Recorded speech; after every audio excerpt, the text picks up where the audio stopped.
Yeah, I'll react to that, sure. Hey guys. All right. If you stick around until Excuse me. Here's what battles really looks like. Preemptive like, preemptive sub, history militum. My name's Connor if you're new. Hope everyone's doing well. Let's learn.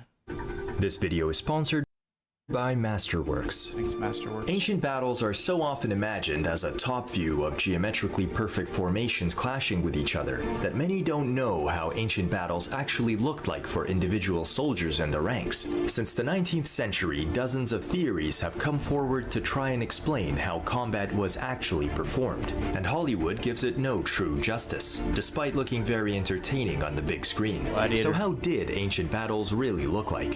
What emotions did soldiers That could be interesting. A full like war movie in full POV. Like you are the main character.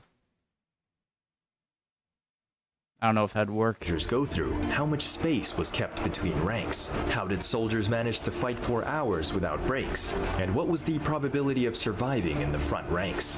After weeks of meticulous research and the contributions of hundreds of historians, this series will answer all these questions and more, and reveal I would love to know how much autonomy you have on the battlefield, like in battle, not just in preparation, but like if you see your good friend getting killed, like 4 guys down, or like in battle, like would you go and save them, or is it just like nope, forget it, just stick exactly where you are,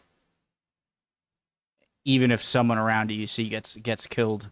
accurate close-up model of Roman combat. If you stick around until the end, you can consider yourself an expert on the most up-to-date theories of ancient combat. And if you're new to the channel, consider subscribing. It really helps us a lot. If there was a word to define the state of mind of an average soldier deploying on the battlefield, it would be uncertainty. The long process of forming up for battle was no synonym of imminent engagement, even if encamped right next to the enemy. Hours, days, or even weeks could pass with both sides facing each other on the battlefield under the summer heat, trying to spot the enemy's weakness while showing none in return. Only the eventual duel between champions or minor skirmishes would break the tedium of standing in full armor for hours on end. As the day goes on, raging hunger of nearby empty stomachs and the repulsive smell from companions who, unable to go anywhere, alleviated themselves in the near vicinity, would all add to the equation. Battlefield stress and fear will also play its part here, as soldiers might experience a series of symptoms ranging from a violent pounding of the heart and a sinking feeling in the stomach to uncontrollable trembling, cold sweat, vomiting, and most unwelcome of all, involuntary urination or defecation, to name a few. Only the arrival of night would put an end to this situation, as both sides would retreat to their camps and repeat the same process again the following day. Such were the days of the soldiers of Scipio at Ilipa. Wake up, have breakfast, form a battle line, and repeat, while at any moment the enemy could do something unexpected or catch them by surprise. Due to this never-ending uncertainty, fear, and anxiety of being close to the enemy, it comes as no surprise that many times soldiers would put great pressure on their generals to force an engagement and get it over with. But this was rarely for the best. General Pompey allowed himself to be swayed into combat by his soldiers at Pharsalus, who were confident in their superior numbers. This forced battle resulted in a devastating defeat, and the first in Pompey's entire career. So even in tough conditions, and when they think they know better, soldiers must maintain unwavering trust in their generals, and that's easier said than done. When the order to engage the enemy finally arrives, it acts as a huge psychological catalyst, raising the adrenaline of the soldiers even higher. Vegetius speaks of a Roman system of composing the cohorts in such a way that the flanks would comprise of the most promising and experienced fighters in the legion, to better withstand attacks from 2 possible directions, Makes while sense. the middle cohorts were filled with the less experienced and younger men, having to only worry about the front. This famous Roman checkerboard formation was very popular in Republican and Imperial Roman armies. Before battle, the 6 centuries within each cohort would expand to form armies. It does look like a chessboard. When was the first chessboard made? Was it? Well, of course, chess is a replication of a battle, right? Okay, come on. Before battle, the 6 centuries within each cohort would expand to form either a single battle line or another checkerboard formation, which will be thoroughly explained later. At this point, it was not uncommon for generals to ride to the front line and deliver a series of short, encouraging speeches to different sections of the army. The general was seen by the regular soldier as a strong authority, with enough power to single him out for promotion or punish him with death. So his mere presence in battle was a huge boost to morale, and his death the far opposite. A wise general would use this knowledge to great effect, motivating his men for battle and calming their anxiety. Given the size of ancient armies, such speeches were either repeated many times or only given to a small portion of the army. Tacitus records one such speech given by Paulinus to the 14th Legion before their legendary victory at the Battle of Watling Street. You see more women than warriors. Unwarlike, unarmed, they will give way the moment they have recognized that sword and that courage of their conquerors, which have so often routed them. Even among many legions, it is a few who really decide the battle, and it will enhance their glory that a small force should earn the renown of an entire army. Once the victory has been won, everything will be in your power. With the men properly inspired, the army was now ready for battle. Many of you may have wondered how Roman legions advanced into battle. Were they silent and disciplined as in Gladiator, a compact block of professional soldiers advancing at a steady pace without breaking the line? Or would they be as loud and noisy as the multitude of tribes they faced over and over again? Late Roman manuals of Vegetius and the Strategikon both stress the importance of a silent advance to allow commands to be heard, as well as to terrify the enemy with the quiet and unhuman-like confidence of advancing lines. However, there is good evidence that this was often ignored. Let's imagine for a moment the experience of the average legionary in the third row, advancing with his comrades. His vision is heavily obstructed by the men around him, and he can't really run away. This is a good recipe for panic. But hearing constant shouts of encouragement from men behind him and the commands of his centurion in front help him overcome his fear and control himself. In such a way, units and soldiers would use sound to encourage one another, with the Not just the disarray it would cause in the formation, but if you see that as the enemy is coming towards you, that's got to be a giant boost of confidence. Just seeing that a few of them are super scared. ranks in the back being especially noisy in this regard. We also have And equally devastating for, the army of the people who are scared in it, which would mean you want to quell that as much as possible. Makes sense. one another. With the ranks in the back, such a way, units and soldiers would use sound to encourage one another, with the ranks in the back being especially noisy in this regard. We also have proof of this, as Polybius vividly describes the contrast between the Roman and Carthaginian war cries at Zama. And Mark Antony's legionaries, while clashing thousands of swords and shields, frightened off the horses of Parthian cavalry charging at them in 36 BC. So part of a Roman unit's repertoire would be the clashing of swords and shields, before uniformly uttering a war cry prior to the final charge. Now onto the speed and order of the battle line. Roman military manuals recommend advancing at a jog or sprint, in order to cover the distance with the enemy as quickly as possible. Only on exceptional occasions would the advance be done in a slow and steady pace, as the soldiers of Catiline did at the Battle of Pistoria. And almost never was an army stationary, ready to absorb the charge of their enemy. We can prove this from the actions of Julius Caesar's veteran legionaries at Pharsalus.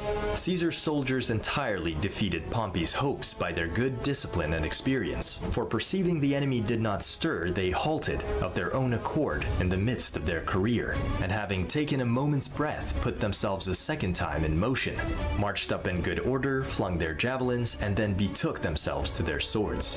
The reason Pompey's men did not countercharge was of course because their ranks were abnormally deep and tightly packed for a Roman army, with the purpose of absorbing the oncoming charge and frightening their enemy. But this was a very rare strategy, and Caesar's veterans didn't fall for it. This quote also nicely proves our next point, that maintaining straight ranks while charging was near impossible, and even Caesar's experienced veterans needed to stop and reform the line. Moreover, in a kilometer-long battlefield, lines would get fairly disorganized in the charge, with the overall chaos, noise of equipment, and limited. I wonder if you would have some kind of horn or something that would just signify if you're on the left flank or center or right to like slow down a bit or speed up a little, just to kind of keep that straight line with a noise that isn't going to be confused with the other sounds of the battle. Vision due to the dust from thousands of boots, all adding to the equation. This of course resulted in units reaching the enemy at different time intervals. Just before the clash, javelins were thrown to soften up the enemy formation and damage their shields and armor, and add to the impact of the charge.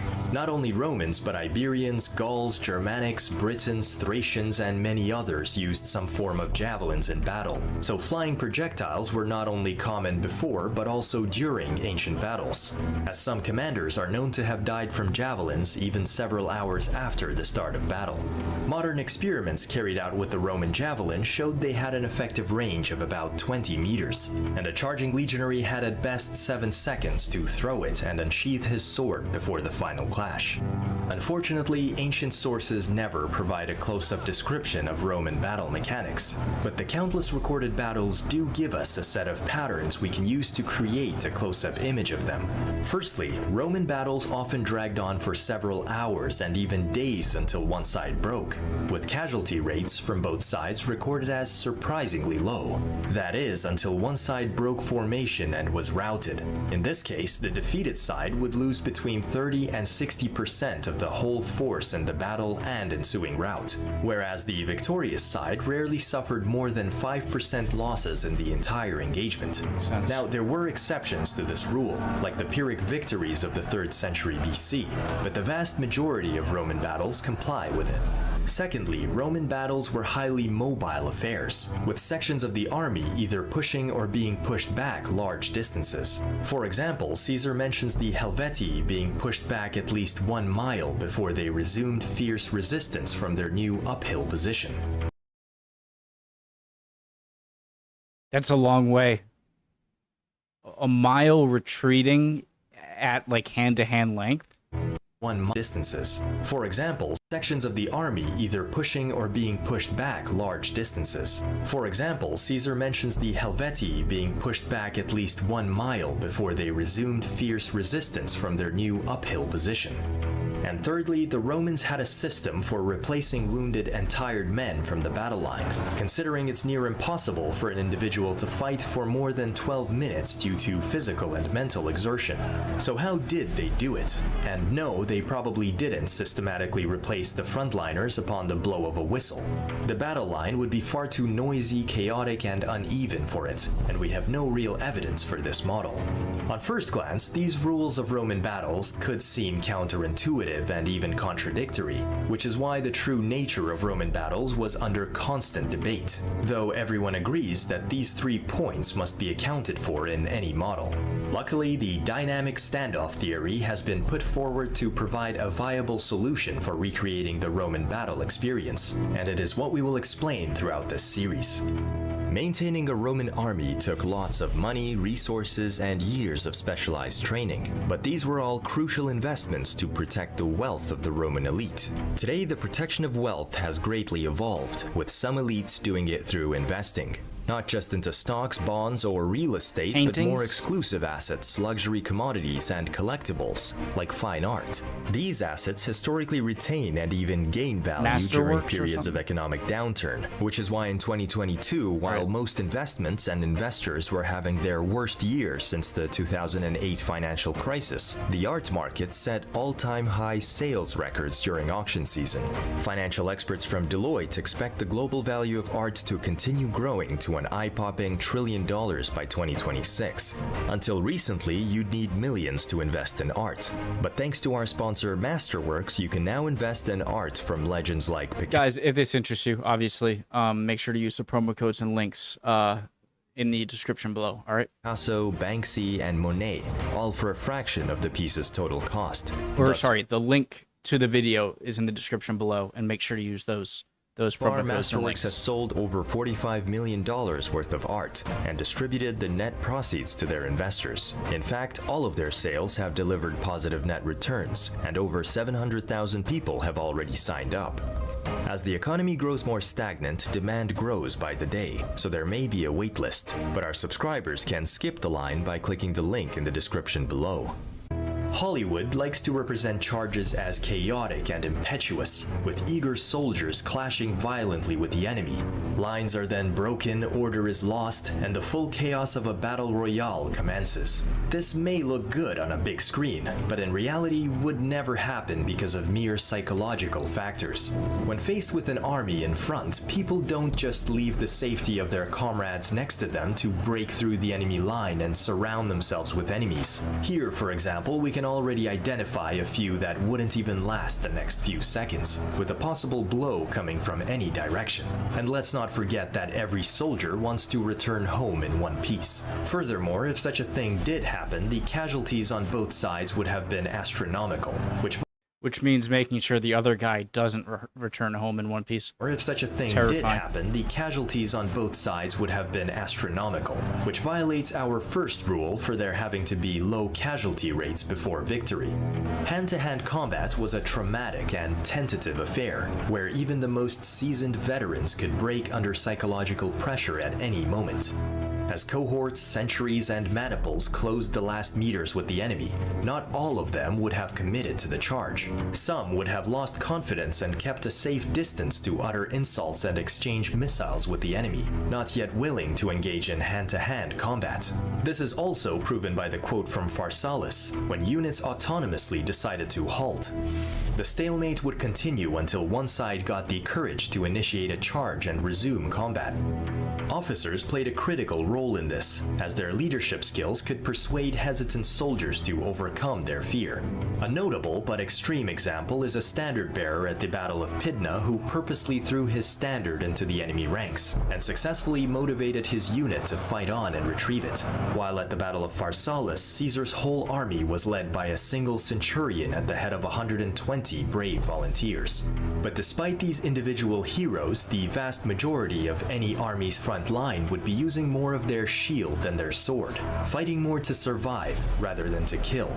So at any point in time in any battle, only a small number of individuals would work up the courage to throw a stab or bash the enemy with their shield, in the process of which they would be greatly exposing themselves to being injured or killed. Biologically, we humans didn't change from the time of the ancients, and neither did our psychology. So imagine like the night after a battle, like around the campfire or whatever, like or in camp, and just the things that you would talk about, and like a lot of you would be, or depending on, I mean, apparently as low as like 5% of you could be dead, but a lot of you could be dead. A lot of you would have been seen in extremely heroic circumstances. Like imagine the person who gets the winning catch at a football game or something, times that by 1,000,000, right? Sports really seems to be like a replacement for warfare, right? In more peaceful times, right? Or you could say just games in general. And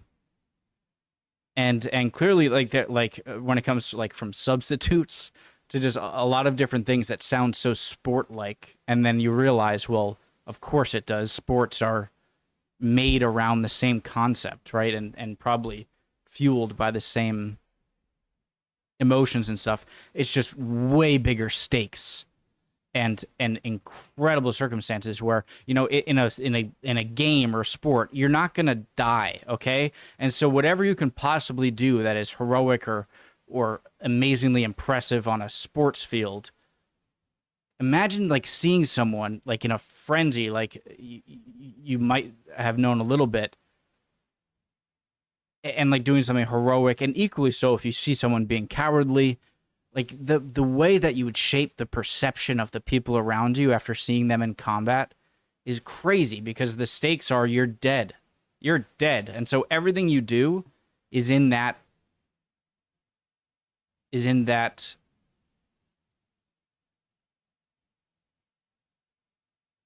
what's the word?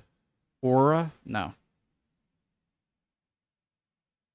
Is with that concept in mind, that like anyway, so I would just imagine the night, like when it's over, after you won, and just the stuff you would talk about and see, Or maybe a lot of people would just be too shocked to even. Modern World War II studies of US soldiers concluding that 8 out of 10 rifles and firefights were either not fired at all or fired without aiming due to battle fear would also be reflected to some degree in Roman battles, with only those 2 out of 10 soldiers making the difference. And that's despite the Romans placing their best natural fighters in the front.